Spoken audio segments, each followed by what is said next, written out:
Dalam nama Bapa dan Putra dan Roh Kudus. Amin. Allah yang Maha Kudus, aku mengucap syukur kepadamu sebab untuk kesekian kalinya Engkau menganugerahi rahmat bagiku, sehingga Kau beri kesempatan untuk membaca kitab suci. Semoga apa yang kubaca ini meresap di dalam kehidupanku sehari-hari demi Kristus Tuhan dan pengantara kami. Amin. Dalam nama Bapa dan Putra dan Roh Kudus. Amin. Tuhan memperhatikan Sarah seperti yang difirmankannya, dan Tuhan melakukan kepada Sarah seperti yang dijanjikannya. Maka mengandunglah Sarah, lalu ia melahirkan seorang anak laki-laki bagi Abraham dalam masa tuanya, pada waktu yang telah ditetapkan sesuai dengan firman Allah kepadanya. Abraham menamai anaknya yang baru lahir itu Ishak, yang dilahirkan Sarah baginya. Kemudian Abraham menyunat Ishak anaknya itu ketika berumur 8 hari, seperti yang diperintahkan Allah kepadanya. Adapun Abraham berumur 100 tahun ketika Ishak anaknya lahir baginya. Berkatalah Sarah, Allah telah membuat aku tertawa.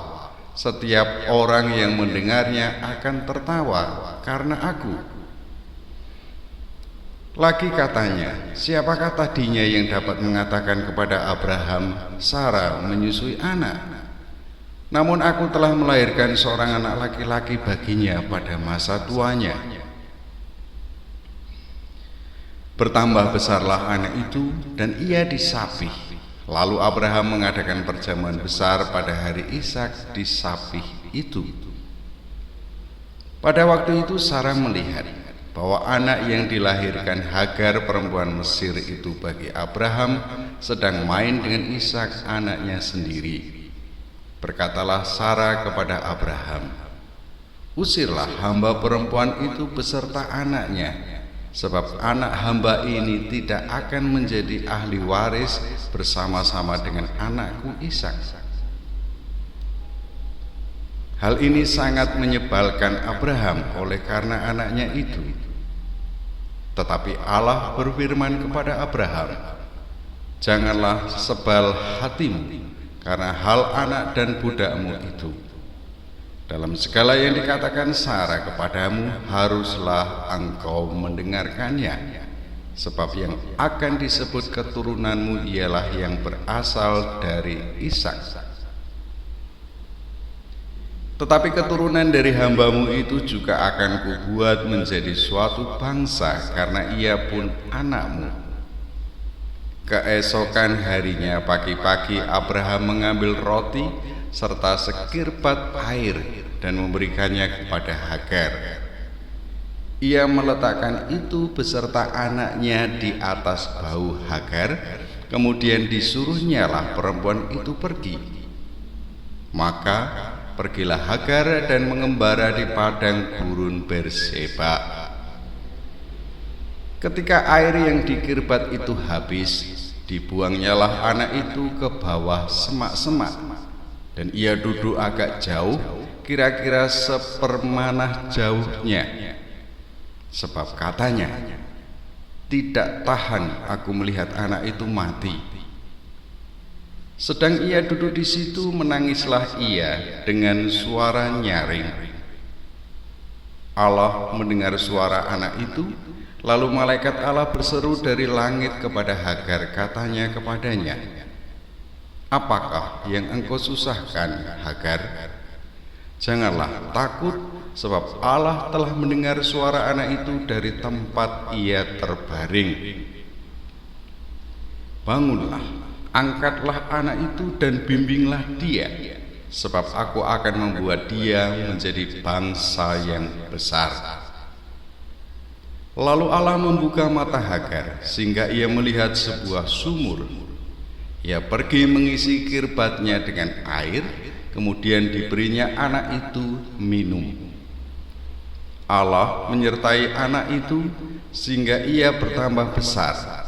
ia menetap di padang gurun dan menjadi seorang pemanah.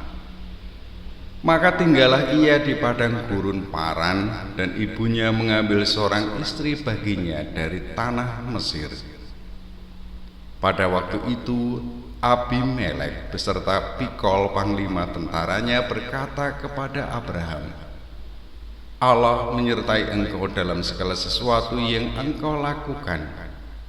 Oleh sebab itu, bersumpahlah kepadaku di sini demi Allah, bahwa engkau tidak akan berlaku curang kepadaku, atau kepada anak-anakku, atau kepada cucu cicitku, sesuai dengan persahabatan yang kulakukan kepadamu.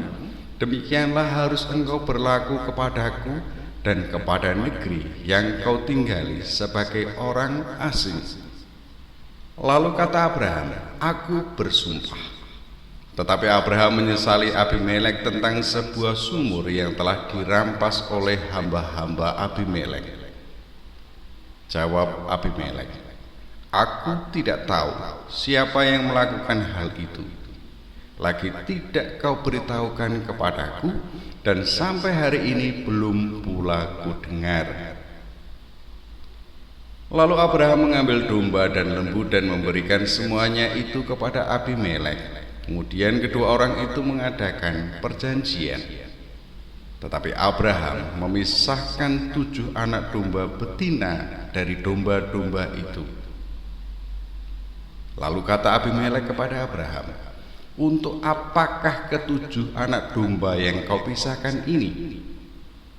Jawabnya, ke-7 anak domba ini harus kau terima dari tanganku untuk menjadi tanda bukti bagiku bahwa akulah yang menggali sumur ini.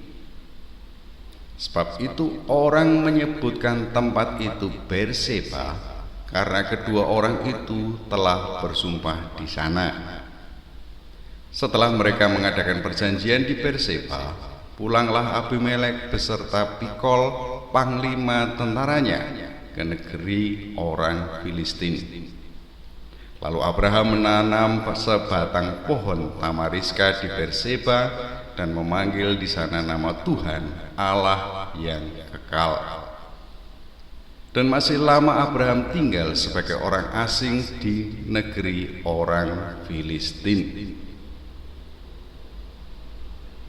Dalam nama Bapa dan Putra dan Roh Kudus. Amin.